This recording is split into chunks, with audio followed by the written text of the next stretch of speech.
МВР во својата кривична пријава тврди дека поранешниот премиер Ковачевски сторил злоупотреба на службената положба и овластување, бидејќи ставил точка на владина седница иако не било законски. Ова се сомнежите на полицијата кои се уште ги анализира обвинителството. Пријавата се однесува на владина седница, одржана на Денот на жените пред 2 години, кога било одлучено да се формира фирмата Нова државна видеолотарија, а екс-премиерот се сомничи дека овозможил одговорните лица во таа фирма противзаконски да заработат околу 140.000 евра.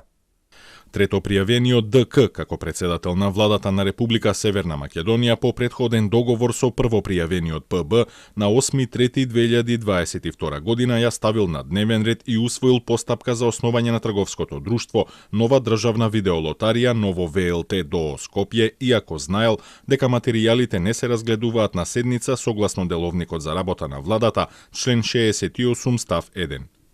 Со пријавата, Груби е осомничен за дело злоупотреба на јавен повик или јавна набавка, а полицијата тврди дека пред да се донесе владина одлука за формирање на ново ВЛТ, лажно тврдел дека има финансиско мислење кое одобрува отварање на новата лотарија. Второ пријавениот АГ како министер во владата на Република Северна Македонија со цел да го прикрие кривичното дело на прво пријавениот ПБ, изјавил дека има позитивно мислење од Министерството за финансии за основање на трговското друштво Нова државна видеолотарија Ново ВЛТ ДОО Скопје, иако знаел дека такво мислење не постои. Дополнително, АГ како прв заменик на председателот на владата ја водел седницата и ја ставил на дневен ред и ги усвоил информациите без прибавено мислење од Министерството за финансии и Секретаријатот за законодавство.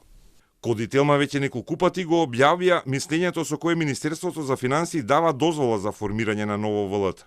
На него не се гледа јасен датум кога е донесено, но стои година 2022. Но сега МВР тврди дека такво мислење немало во периодот кога се носела одлуката и дека Груби ги лажел колегите министри.